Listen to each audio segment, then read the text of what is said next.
Hello, everybody.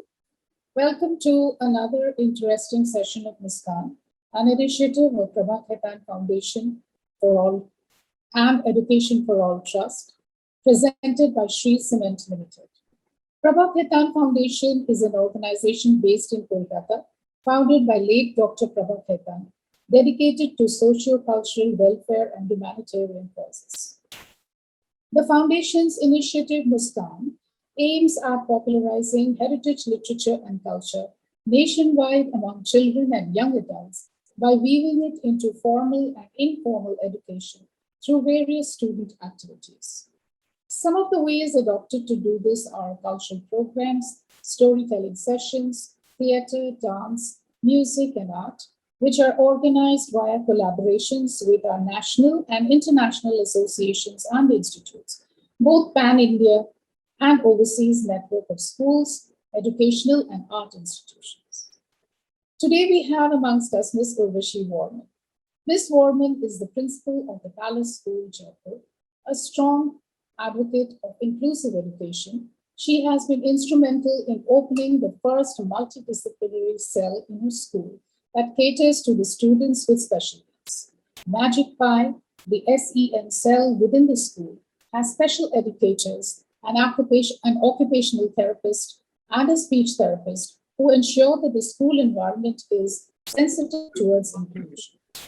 One of her favorite quotes that has inspired her as an educator is that of Louis Pasteur, French chemist and microbiologist. When I approach a child, he inspires in me two sentiments: tenderness for what he is and respect for what he may become. A published author, Urvashi Warman, has written a series of PBS and general awareness books for primary school children. Her recently published book, The Camel with a Jabi, has received a letter of commendation by Sri Dharmendra Pradhan, Honorable Education Minister, Government of India. It is written under the initiative of Ek Bharat, Shresth Bharat, and celebrates the glorious heterogeneity of our country. The book has featured in the Jaipur Literature Festival 2022. A CBSE trainer and pedagogical leader, she feels that with the advent of the NEP 2020, the world of education is at its most dynamic stage and is sure to revolutionize the teaching learning scenario completely. So welcome, Ms. Warman, and over to you now. Thank you so much, ma'am. It's an actual pleasure to be here, and I'm really grateful to Prabha Khaitan Foundation for giving me this opportunity to talk to the children. And it's so nice to know that children have joined in from different parts of the country, and I'm looking forward to this session, and I hope that they will also find it enjoyable. So shall we start, ma'am? Yes, ma'am. Yes. Okay. So I will be sharing my screen. Do let me know when you're able to see my screen. Can you see it? Yes, it has started. Yes, ma'am. Yes, it has started. Okay. Yes, so, good evening, Kamagani, and Namaskar. I think that is the way we greet in Assam. So what I've just said is a greeting from Rajasthan and a greeting from Assam. Because today we are bringing to you a very special book, which is called The Camel with a Jabi. A strange name, isn't it? When you look at this is the cover page of the book, which you can see. And you can see on one end, you can see a camel, and it is wearing a very, very attractive, fancy headgear. And that is actually a jabi. A jabi is a very, very important headgear for the people of Assam. And on the other hand, you can also see a rhino. And if you see carefully, the rhino is wearing a turban. That's a Rajasthani turban. So, and then you can see the fish, and you can see the Rajasthani mojri and some musical instruments. So as you can see, this is an intermingling of both the Rajasthani and the Assamese culture. And that's what the book is about. It is The Camel with a Jabi. This book actually came about as a result of the project announced by CBSE for Art Integrated Learning, wherein under the initiative of Ek Bharat Shresh Bharat by the government of India, states have been paired together. Now, why have the states been paired together? Because it is an effort for all the Indians to know each other well. You know, we have a vast, huge land, and there is so much of diversity in the land that it is just not possible for us to know about each other unless we make an effort. So, Ek Bharat Shresh Bharat is such an effort, and the camel with the japi is a tribute to Ek Bharat Shresh Bharat. So, under this, our children undertook projects wherein they had to bring out the information about Rajasthan and Assam. And when the information started flowing in, I was amazed to see the amount of information which was not known to many people. Even I did not know it.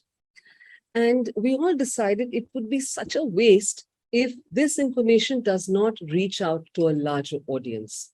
So we decided to collate all the information that we had gathered in the form of a story. And hence we have got the camel with the japi, which is an illustrated narrative of Assam and Rajasthan. Now, I think some of you might say, we don't want a history class out here. So, but believe me, the book is not boring at all. In fact, it is full of stories and legends which are connected to both the states.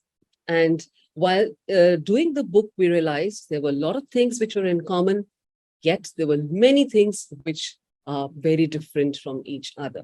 So I will take you on a journey of this book.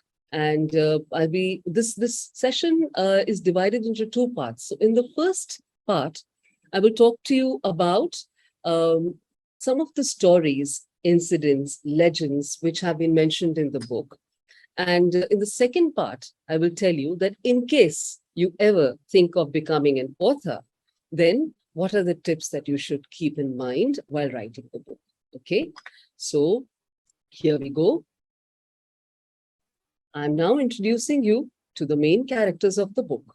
So this book is basically about 5 students of the Palace School. So I belong to the Palace School, and this book is about 5 students of the Palace School who, along with their 2 Indian teachers, they go on a journey of Rajasthan because they have to show Rajasthan to 2 French teachers who are visiting the school as part of an exchange program. So the French teachers request the principal that as they move along the journey of Rajasthan, would it be possible that somebody would tell them about Assam also? Because after Rajasthan, their next step was going to be to visit a school in Assam.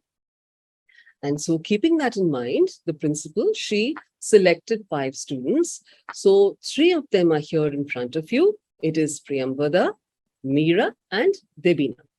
Debina is the most important character here because she, for one, is an Assamese studying in the Palace School. And it is through Debina's eyes that the whole story is narrated. Okay. And then we have got these 2 boys here. One is Goranch, the one on the left. You can see he's wearing specs and he has a tab in his hand. Now, Goranch is a very serious student and a very brilliant one. And on the other hand, Rajiv, I'm sure you can make out from his stance that he's a really naughty boy. So Rajiv is a very intelligent, but a very naughty boy. And of course, then we have the Sanskrit teacher, Bhuvan Mishra sir, and the English teacher, Kalpana Rai ma'am. So they are all from the Palace School family.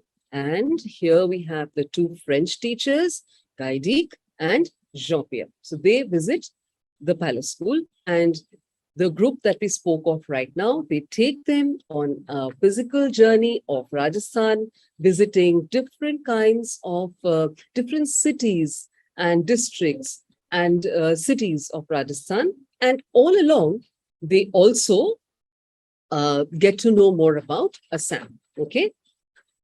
Now, I'm going to narrate some interesting incidents about from the book. And the first legend that I wish to speak about is from the City Palace. Now, of course, I am a little partial towards City Palace because our school is located in City Palace. And what you see here is a beautiful painting, which has been done by our teachers and students. And you can see the City Palace here. It's a portion of City Palace, which is called Sarvatu Bhadra. And if you see the painting, you will see two jars, two urns in it. Now, these are two silver urns, and I'm going to tell you the story about these two silver urns. Okay, now these two silver urns were made somewhere between 1894 and 1896, and they were made by melting 42,000 silver coins. So 3 jars were crafted out of those 42,000 silver coins. So each jar, roughly, it took about 14,000 silver coins to make each jars. Okay, and they're huge, believe me. So these jars were made, but nobody knew why these urns had been made in the first place. Anyhow, so these urns were made and they were kept away in the palace, and everybody forgot about it. Now let's jump to the year 1902. It is the year when His Highness Maharaja Savai Madho Singh II is invited to attend the coronation ceremony of Prince Edward VII in England. So, you know what is a coronation ceremony? Well, the coronation ceremony is a ceremony when a prince is crowned as a king. So this was an invitation which was extended from one royal family to another royal family. And of course, His Highness Maharaja Savai Madho Singh wanted to go. And he told everybody that preparations need to be made because he would be traveling to England. But you will be surprised to know that he was told that he cannot go. And you know who told him that he cannot go? The priests. Now you'll wonder why. So the priests actually told him that, Your Highness, as per our cultural beliefs, if you travel across the 7 seas, and if you go there and you drink the water across the 7 seas, you will be committing a grave sin. And it will not be possible for us to accept you back into the Hindu community. Now, His Highness was absolutely shocked to hear that. And he, being a very devout Hindu, said that, of course, I do not want to commit a sin, but it is important for me to go. For one, it is very rude to turn down an invitation. And 2, I have already promised, and it is not correct to break the promise. So he requested everybody to find a way out. And then fortunately, some courtiers remembered that there were these huge silver urns lying in the palace and they were of no use at that time. So they were called for, and it was decided that the Maharaja could carry his own water while traveling to England. So they filled the 3 silver urns with Ganga Jal, with the water of the holy Ganges. And you know what? Even till date, these silver urns are referred to as Ganga Jalis. So originally, there were 3 Ganga Jalis. But now in the City Palace, we have only 2 Ganga Jalis. And why is that? I'll tell you later as the story proceeds. So it was time, now that the water situation was sorted out and the Maharaja could carry his own Ganga Jal. So he says, okay, now there is no hitch, so I should proceed with my journey. And again, the priests came up and they said, no, Your Highness, there is still another problem. Now, the problem is that you cannot travel in a ship on which non-vegetarian food has been cooked, because again, you'll end up committing a sin. Now, here I'm sharing a bit of a story which is not written in the book. So again, everybody was stumped. Now, what to do? So they all hunted high and low, looking for a ship which had not been used so far. And finally, they found a brand new ship which had not been used, and its name is SS Olympia. You can even check out online, you will know about it. So SS Olympia was commissioned to carry the Maharaja to England. So the priests went and they did a lot of elaborate prayers and chantings, and they cleansed and they healed and they sanctified the entire ship and made it fit for the Maharaja to travel. And they did one more thing. They took some soil from Jaipur and they laid down that soil in the king's bedchamber in the ship. And then on top of that layer of soil, they placed the bed for the king to sleep. So now, as the king traveled, he would still be on Indian soil and he would also be drinking the Indian water. So problem was sorted and the Maharaja left for England along with his entourage. And when he reached England, there was a big uproar about his arrival, and the newspapers covered it in a very big way. And the newspapers are still there in the archives, and one can see the clippings and cuttings of it if you happen to go to England and if you happen to visit the Royal Archives over there. And so there was a big uproar that there is this Indian Maharaja who was traveling with his own water. And so they all flocked around to see these huge silver urns. So it was a very big hit. Anyway, the visit was a big success. And then it was time to go back home. So they had to sail back again and come back to India. Now, what happened?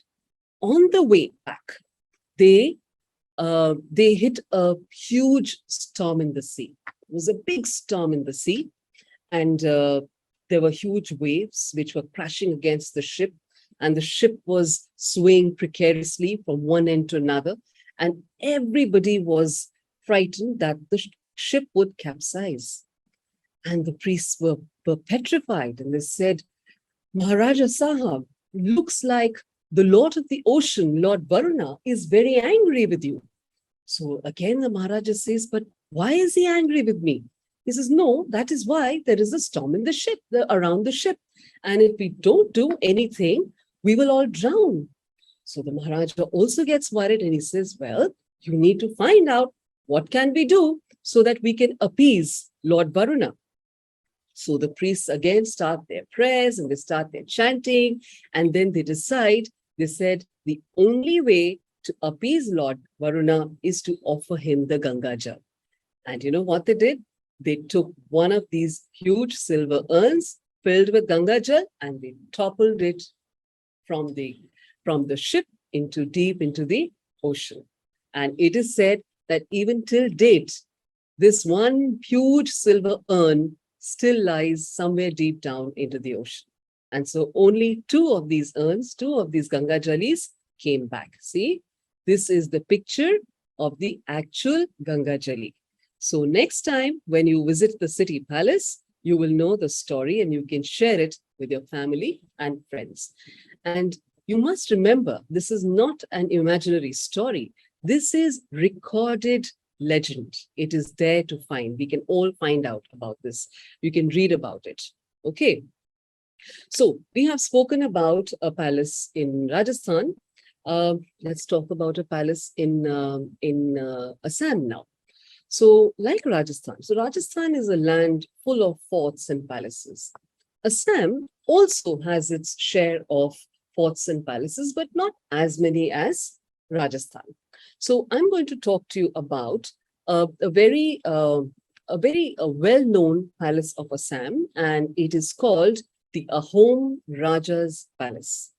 So Ahom Raja's Palace is also known as the Gargaon Palace.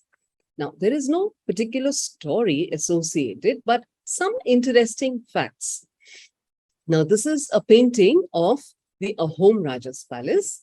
This palace was built a little more than 250 years ago, just like the city palace, which was also built more than about 250 years ago. And this palace is a 7-storied palace. Again, it was surprising to see the common things between city palace and Ahom Raja's palace, because the city palace is also having 7 stories. But there the similarity ends. This palace was initially made with the help of wood and with the help of stones. So, can you imagine a palace built of wood? And if you think about it, why did they use wood to build a palace? Now, you must remember, Assam is a place which is very rich in jungles. It's got a lot of forests, a lot of trees, and so they could easily find the wood as a resource for the palace to be built. And so initially, this palace was built with wood. Okay. And after a few years, of course, the brick and the masonry work was added as the structure expanded over the years.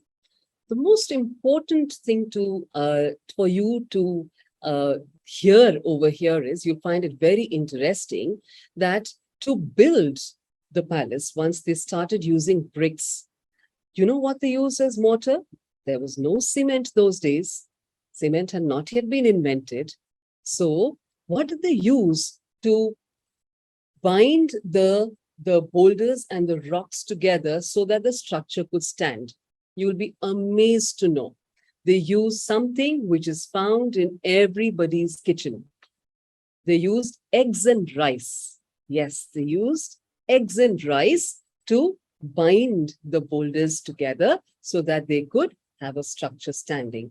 And you can just imagine how strong the mortar made of eggs and rice is, because the structure stands even till date. Isn't that fascinating? I was fascinated to know this. Oh, and here it is. So as I said, this group was on a tour of Rajasthan. So from Jaipur, they visit Ranthambore. Then from Ranthambore, they decide to go to Jodhpur. En route, they happen to be at Sambhar Lake.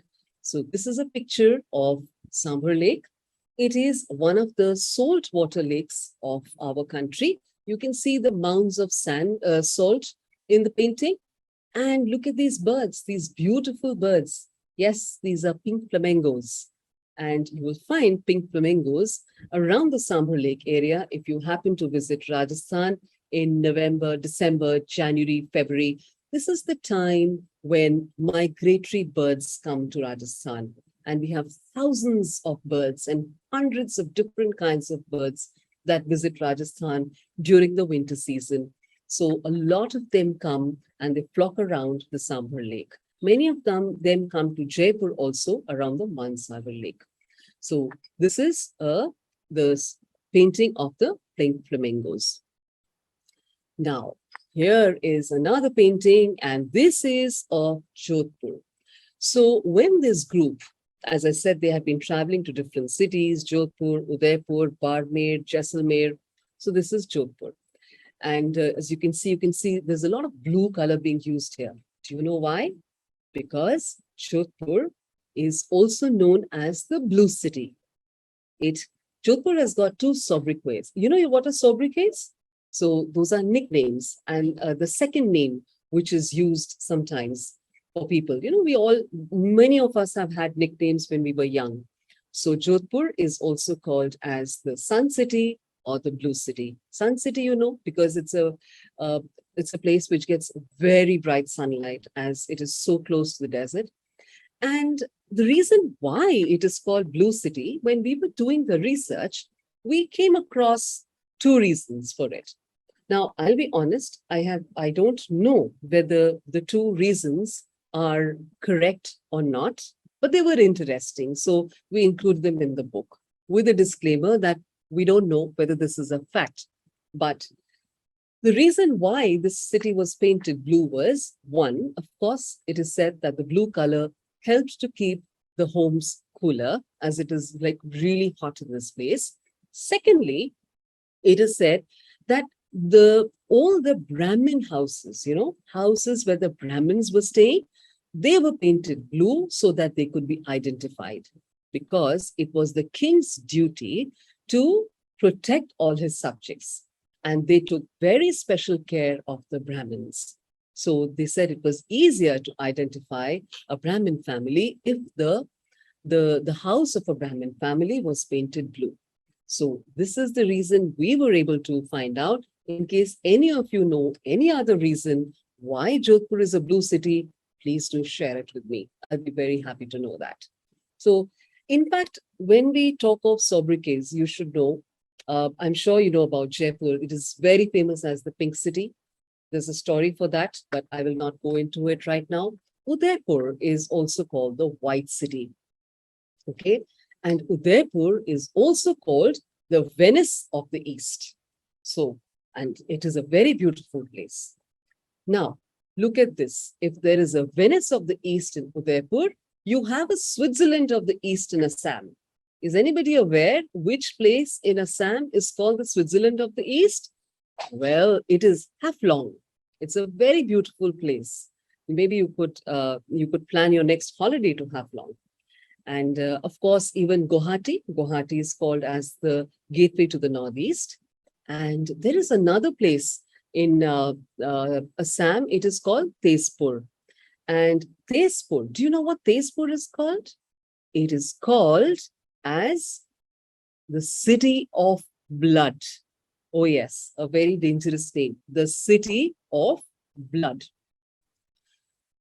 Would you like to know the story why it is called City of Blood? All right, I'll just share it with you. Okay, now let's look at this image here. You can see two pretty ladies sitting in this painting. One of them is painting a picture and the other is sitting next to her. So the one who is painting a picture is Chitralekha and the one who is sitting next to her is Princess Usha. Now, Princess Usha was the daughter of Banasur. He was the king, King Banasur, and he was from the Asur clan. And he had a very pretty daughter called Usha. And Usha's best friend was Chitralekha. Now, Chitralekha was a mystical artist. Do you know what is a mystical artist? Well, a mystical artist is a one who can do magic with her paintings. Yes, Chitralekha could do magic, right? So she was a magical painter. What magic she did, you will know when you hear the story.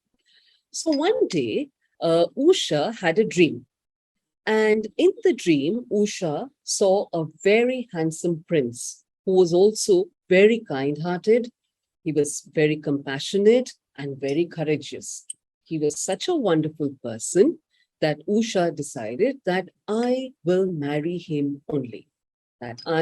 He's such a nice person that I wish to marry him. Now, when Usha woke up, she shared her dream with Chitralekha. And so Chitralekha said, but who is this prince whom you have seen in your dream? How will you marry him? You don't even know who he is. So then Usha requested her to draw a picture of the prince. So here in this, you can see Usha is describing the prince whom she saw in her dreams to Chitralekha. And based on her description, Chitralekha started making the portrait of the prince. And when the portrait was ready, Chitralekha was absolutely surprised. And she told her friend, "Dear princess, do you know whom you have seen in your dreams? This is none other than the grandson of Lord Krishna. It is Anirudh, Lord Krishna's grandson." And then they were both surprised. But Usha said that you have to do something because I only wish to marry him. So it was fine. Chitralekha said, okay, I will bring him here with my magic. So Chitralekha did some magic, she did the magic, and lo and behold, thanks to her magic, Anirudh reached Tezpur and they both met each other and they got married secretly in a temple. Now, as per our cultural beliefs, a secret wedding in a temple is called Gandharva Vivah, and it was very popular during those days. So why Gandharva Vivah? Because Usha knew that her father would never agree to the wedding because he would want her to get married into the Asur clan. But unfortunately, Banasur came to know that his daughter has got married to somebody whom he doesn't know. And he was so angry. He was so angry that he took Anirudh and he threw him in the jail. And he threatened to kill him. And Usha was very upset. And she pleaded to her friend, that Chitralekha, that please get a message across to Anirudh's family. Let them know that he is in danger. Tell them to come and rescue him. And sure enough, the Chitralekha was able to contact Anirudh's family and give the message that he was in danger and they needed to come and get him. And Lord Krishna brought a huge army straight away across from Saurashtra, Gujarat, and all the way to Assam. And it is said that the battle that happened between Banasur and Lord Krishna's army was a terrible battle, a really bad battle. So many people died, and that there were rivers of blood that were flowing through the city. So much of bloodshed happened in the city that till date, Tezpur is known as the Blood City. So this is again a very, very famous legend from Assam, right? So when you're talking about Assam, I'm sure you all know that this is the place where oil was first discovered in India. And the Assam oil field, which came into being somewhere around 1901, was the first oil field in entire Asia. Yes, and this happened in Digboy. So we are the leaders in Asia for discovering and taking out oil from the oil field. But do you know how oil was discovered in India?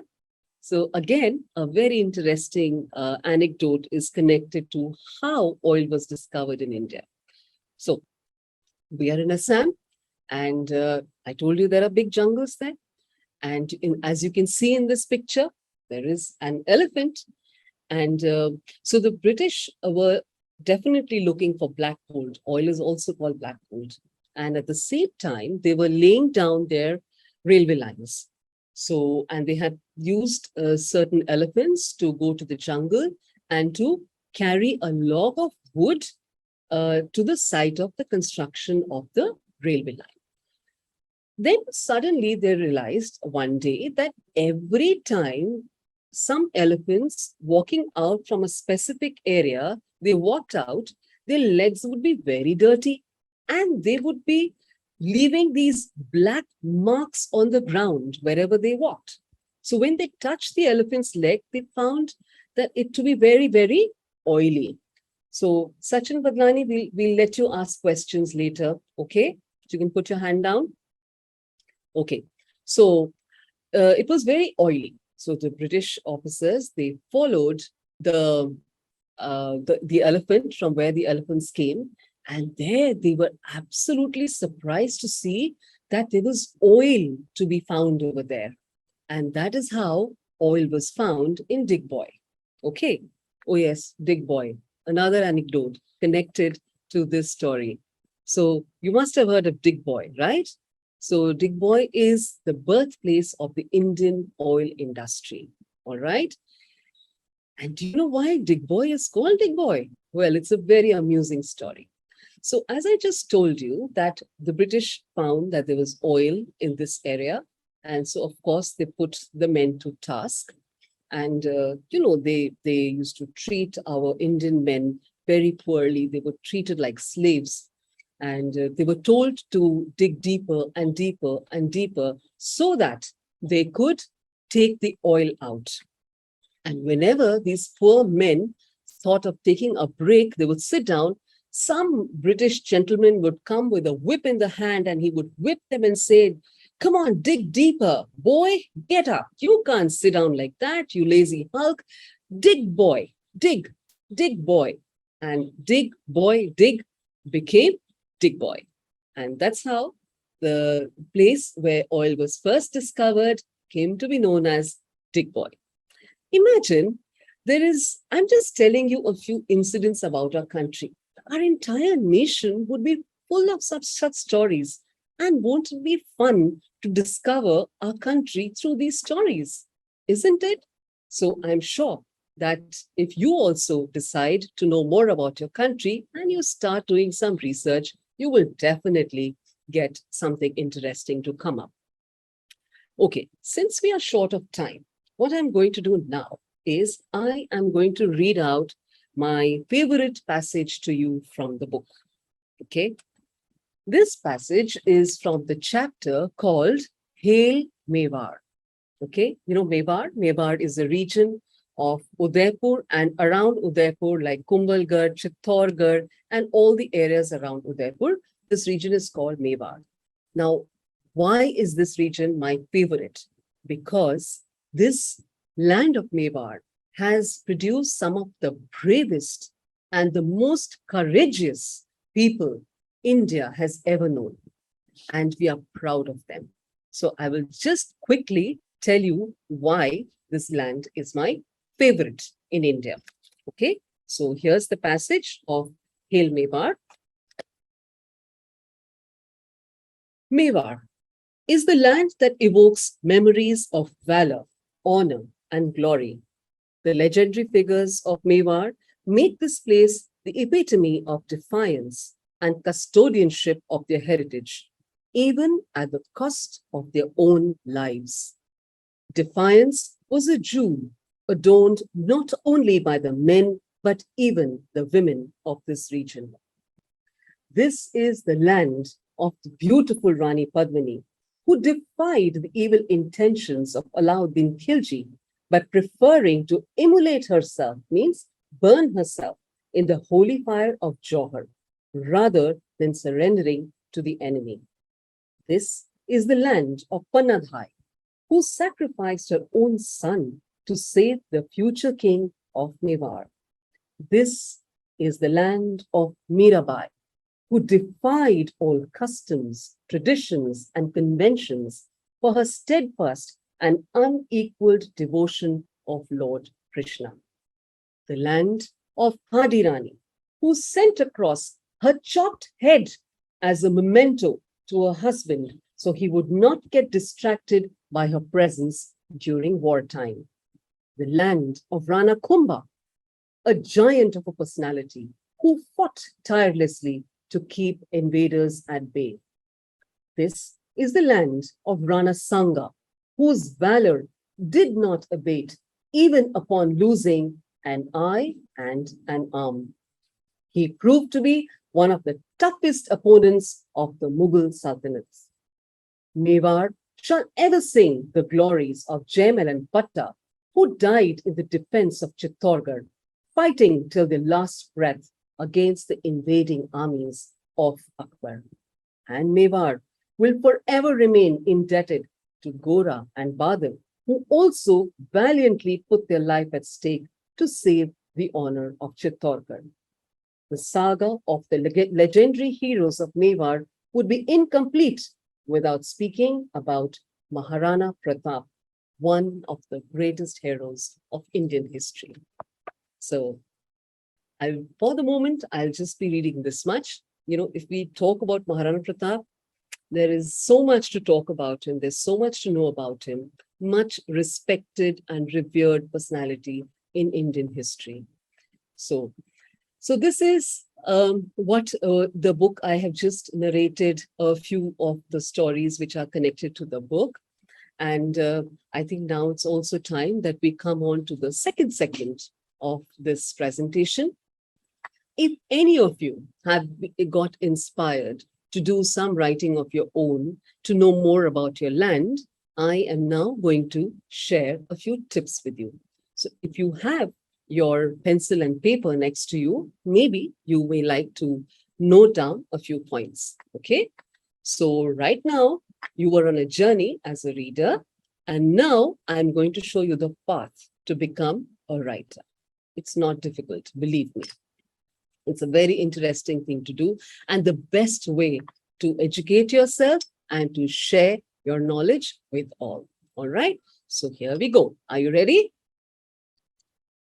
Now, as you know, this book we have written in the theme of Ek Bharat, Shresth Bharat, where the states have been paired, like Delhi has been paired with Sikkim, Telangana and Haryana have been paired, and Rajasthan has been paired with Assam, and so on. If you go write Ek Bharat Shresh Bharat on the internet, you will know how the government has paired the states together so that we get the opportunity to know each other better in our own country. Maybe you may like to just pick up your own city or your village, or maybe you may pick up any state of your choice and you would like to know more about it. Start your research. So you have to see what you want to deal with. But very important, you should know your reader. When you begin to write, you must be very clear in your mind for which age group are you writing. Do you want to share your knowledge with very little children, maybe 5, 6, 7-year-olds? Or do you wish to write for a little older lot? Or do you wish to write for young adults? Because when you start writing, your narrative has to be age appropriate. Like this book, The Camel with the Chapi, is good enough for anybody who is 10 years and above to read. Whether he's 10 years, 15, 20, 40, then after that, there is no limit. So you should know your reader when you are beginning to write your book. Once you know what kind of a book you want to write, then you should read books of similar genres, right? So like if you are planning to write a book about, after doing research about any specific place, maybe you would want to pick up the book like The Camel with the Chapi. So it will give you an idea how you could progress in your story. It really helps. And yes, very important. From whose perspective are you writing the book? Like I told you earlier, The Camel with the Chapi has been written from the perspective of Devina, who is a 12, 13-year-old girl. And so you need to understand from whose perspective are you writing? Are you writing from the perspective of a child or a young adult or an adult? So again, this will influence your narrative. You have to decide the format. Are you doing a short story? Are you doing a full-length novel? Do you want to do a novella? You know what is a novella? It's a smaller version of a novel. So you need to decide what is the format. Do you want to do fiction? You want to do story writing? Or do you want to do a non-fiction book? So you have to decide how you wish to proceed with your writing. Okay. And yes, very, very important. Set the time period and the timeline. Now, when we were doing the research on Ek Bharat Shresh Bharat series, I was very clear that I wanted to have the topic of climate change somehow interwoven into the story, because climate change is of deep concern to all of us. But most of us are not aware that the disasters linked to climate change are actually knocking at our own doorstep. Remember, I showed you the picture of Sambhar Lake and those pink flamingos? In 2019, when these migratory birds had come to there in Jaipur, in Sambhar Lake, thousands of those migratory birds died. There were thousands of them, they died. And they died mysteriously. Nobody knew. When you would walk towards Sambhar Lake, you would see dead bodies of these birds strewn all over. So it took a lot of time for the scientists to realize that the chain of events which led to the death of these birds was connected primarily to climate change. Surprised? Even I was surprised to know that. And why it happened? Well, it's written in the book. So I was very clear that this incident has to be interwoven in the story. So I checked out, and this had happened in November 2019. And that is the time we started our journey in 2019. So you have to decide, do you want to take up the current timeline, or you want to write your story based in the days gone by? Maybe you would like to start with Once Upon a Time, or do you want to take your narrative down to the future? And probably you come back visiting today's time back as a person from future. It's up to you, your imagination, how you want to do, but you must decide your timeline. Also, very important to zero down on the setting. Where do you wish to place your characters? Do you want to have a rural setting? Do you want all the action to happen in a village, or you want it to happen in the city, or you want to have it, you want it to happen in a town, a small town, or you want to be in some other foreign land? It's up to you. But again, it is important to know where you wish to start and where you wish all the action of your book to happen. Okay. Right. Another very important point, develop your characters and create a storyline. So remember, I showed you the pictures of the characters there in the beginning, and I told you that Goransh is a very serious and a studious boy, right? And Rajiv is a very naughty one. So I was very clear, and all of us who were writing the book together with me, we were very clear what are the personality traits of the characters we are writing about. And you have to be very mindful about keeping the setting and the dialogues as per the personality trait. Now, we have already declared in the beginning that Goransh is a very serious character. Can you imagine what a disaster it will be if in the middle of the book, suddenly Goransh, you start presenting him as a comical character, or you start presenting him as a character who is slow in the brain, he doesn't know anything? That will be a disaster. And so you need to be careful that you develop your characters carefully, and the story has to do justice to the character which was portrayed or which you have thought about. And of course, you need to reflect upon the title. You saw how I explained about the title to you. Our main aim for the book had been to show an intermingling of cultures of Assam and Rajasthan. So we took up the name, The Camel with a Chapi. You have to be mindful that when you choose the title of a book, then it should do justice to your story. It should be in the context of your story. Then it makes it more interesting, because whenever a reader enters a bookshop, the first thing the reader sees is the title, does not read the book first. So the title has to be very catchy, very engaging, and should be inviting enough that as a reader, when you walk into a bookshop, you want to leaf through the book and know what is it all about. So you must choose your title very, very carefully. And of course, decide your route of travel. In case you're making your characters travel around a particular area, then you should know that in what way, because believe me, when you start writing, you will be one of the characters. You will be living with them. You will feel their pain. You will feel their happiness. And you will also be on a journey with them. So plan your journey properly when you're writing.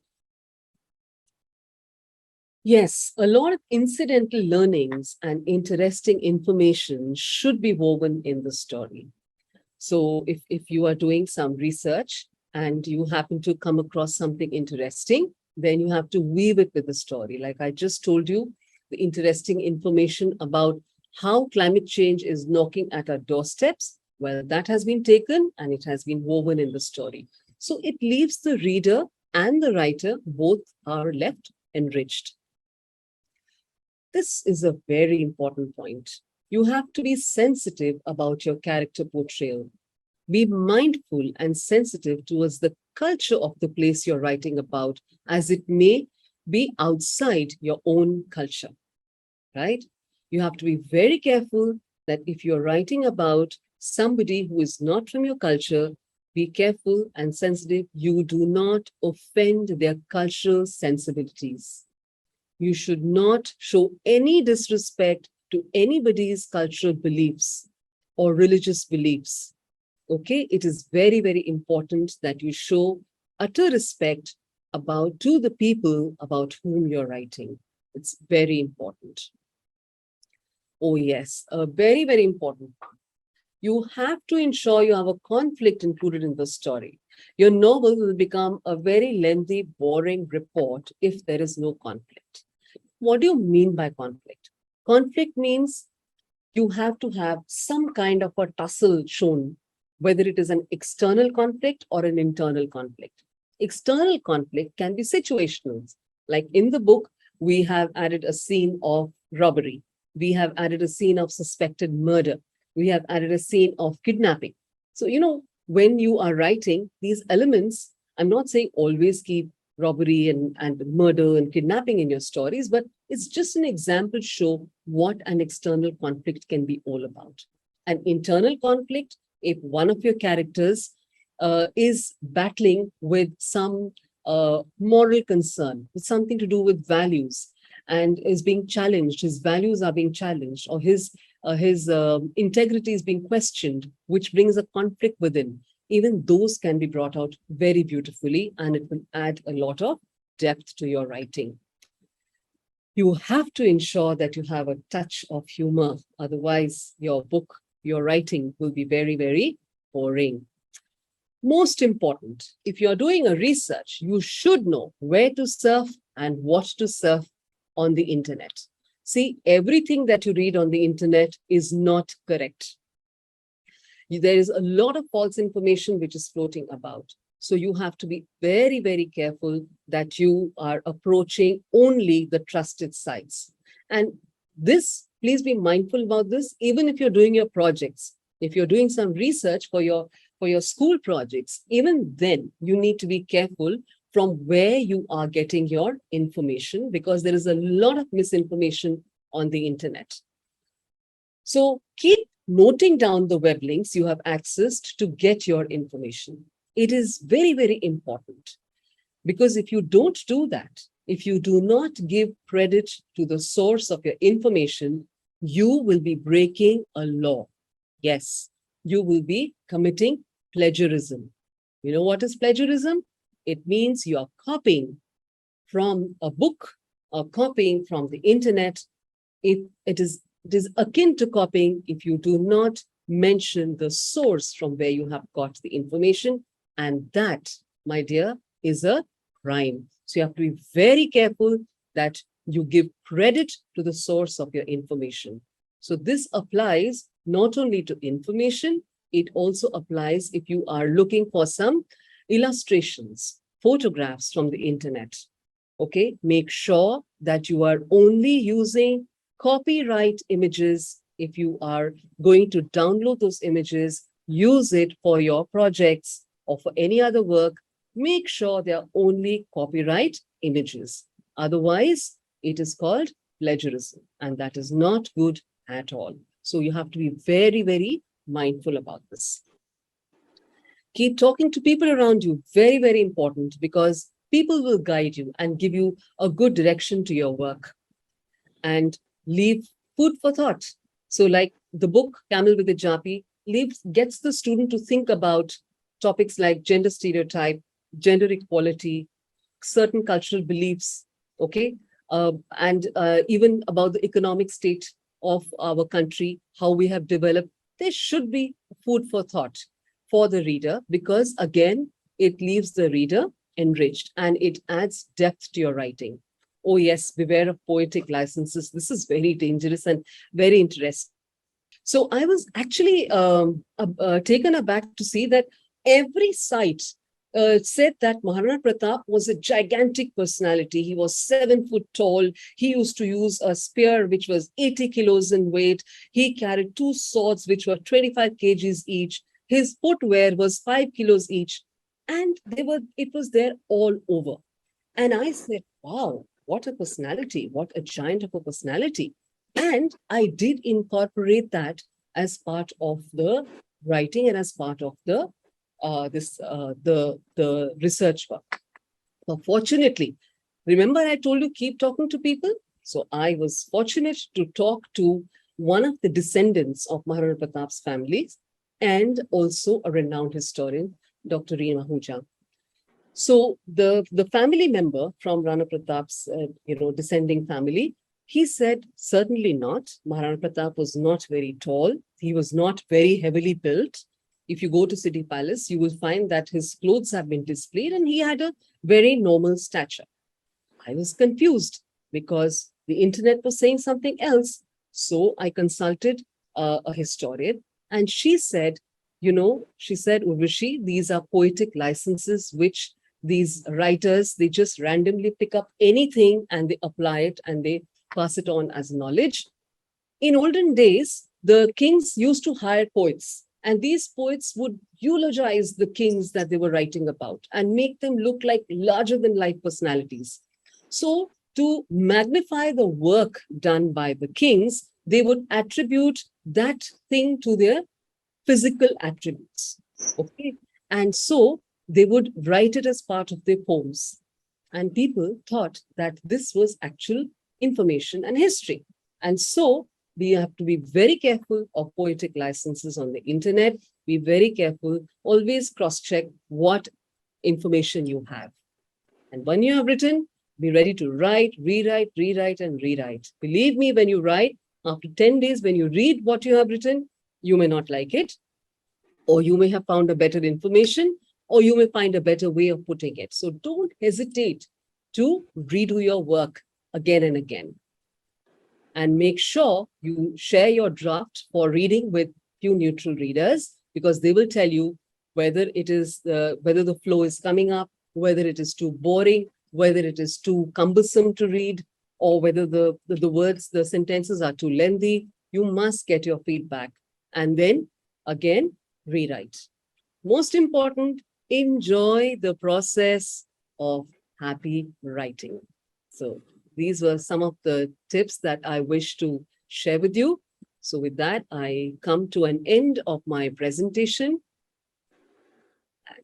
So that was so informative, Urvashi ji. That was really informative, and I found it so interesting. There are so many things that I learned myself. The children must have also picked up so many things from here. Can we take one or two questions? Reku. Yes, ma'am. Yes, Reku. Yeah. Ask your question. Yes, ma'am. Do you have a question? No, ma'am. No. I was raising hand for answering. Answering. Okay, let me ask you a question. Did you like the session? Yes? What is the best thing you liked about it? Unmute yourself. What is the best thing you liked about the session? Ma'am, the best thing I like about the session is that the Udaipur is called the blood city of India. That was sorry. Yes, the blood city of India. Yes, ma'am, that I like the most. Like that, or you liked Udaipur as the white city? No, ma'am, Dispur. I like the information about the blood city. Dispur. All right. Right. Good. Okay. Anyone else, Nancy? There's a question if the book is available on Amazon. Yes, it is. It is. Please tell the names of the two ladies. Which ladies? The princess and her friend. Okay. So the princess was Princess Usha, and the mystical artist, her friend, was Chitralekha. Fantastic presentation, Urvashi ma'am. A lot of our students are here on the platform from Principal of N.H. Goyal World School, Raipur, Chhattisgarh. Thank you. Thank you. I would We have a lot of compliments. If the schools are here, then they must think of taking up this project, because that's how they will also lead their children not only into writing stories, but they will know so much more about the country. There's so much to know. There's very little we know about it. That's what we were discussing, remember? That, the children themselves can choose two states. Yes. Opposite to each other geographically and also characteristically.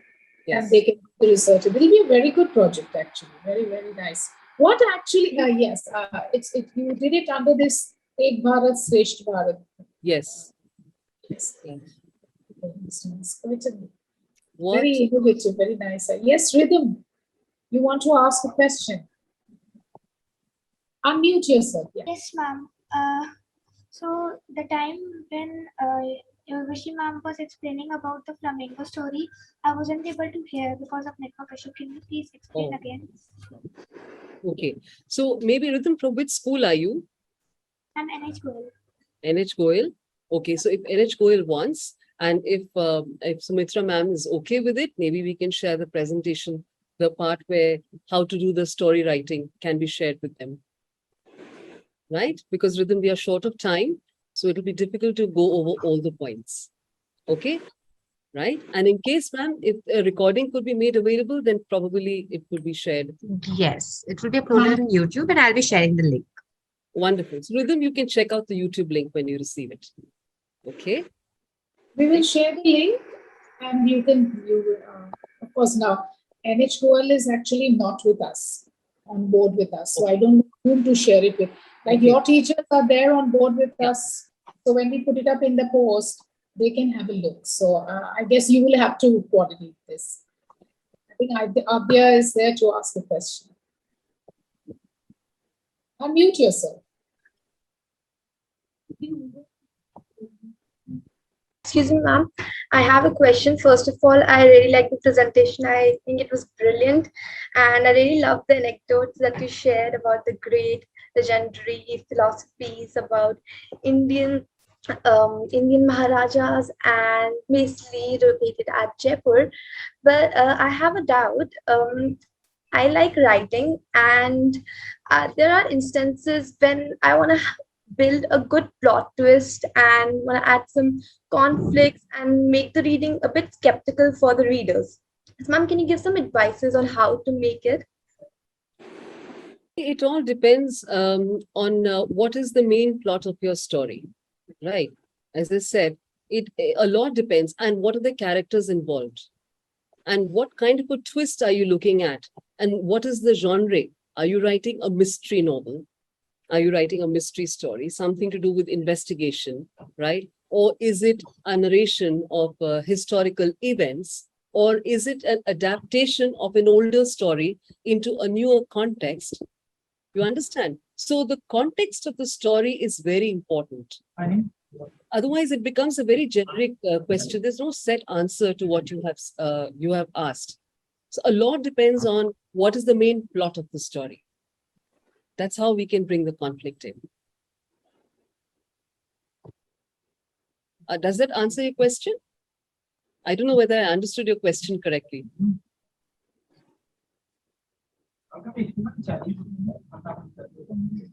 I think somebody has asked a question here that, okay, it's come to me directly.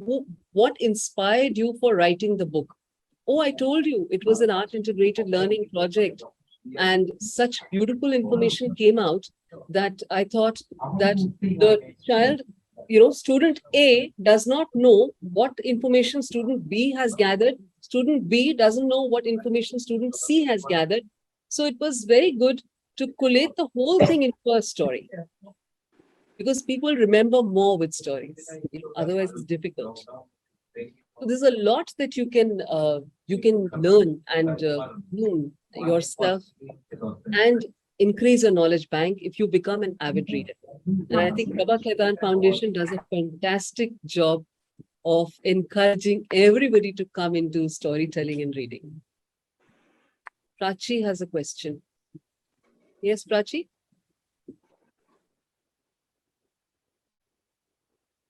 Prachi Chauhan. Yes. Ma'am, I really like the PDF you shared about the writing a story, but I still have a question. Yes. Like, I am writing a story about three children exploring a horror place. It's a fiction story, but I have to add some real events in it. So can I add it? Yes, you can. Of course. It will give a very beautiful context to your story. So you can, if you're writing a story about the three children, and probably if you place them in the pandemic era, you understand? So your reader will be able to connect it very well. That's just an example I'm giving you. So Yes, ma'am. it's good. Yes, you can do it for sure. Thank you, ma'am. One last question, I think. what is the one thing one has to keep in mind while writing a book? It's not one thing, you need to keep a lot of things in mind while writing a book. But yes, you need, as I said, I shared some important tips, but very, very important is your language, creativity, and respect towards whatever social cultural belief that you are looking at or you're going to portray. It's very, very important. Nothing derogatory should come in it. So that's very important. So thank you once again, Sumitra ma'am. It was so wonderful to interact with the students. And I also thoroughly enjoyed presenting it for them. And I hope that a few of them are able to get Yes. inspired to write. Take interest and, kind of get inspired to write. And what beautiful tips you've given. I'm sure that's going to be we will share the YouTube link and children can benefit from that. If whatever they've missed out, they can have a look at that and understand. So on behalf of the foundation, I would like to thank Ms. Warman for this very, very interesting and interactive session. I would also like to thank our presenter, Sri Cement Limited and Education for All Trust. Last but not the least, I would also like to thank our young viewers, listeners. Without their enthusiasm, this session would not have been successful. Stay well, stay safe, everybody, and goodbye for now. Have a great weekend. Bye-bye, Urvashi ji. Bye-bye. Bye-bye. Thank you.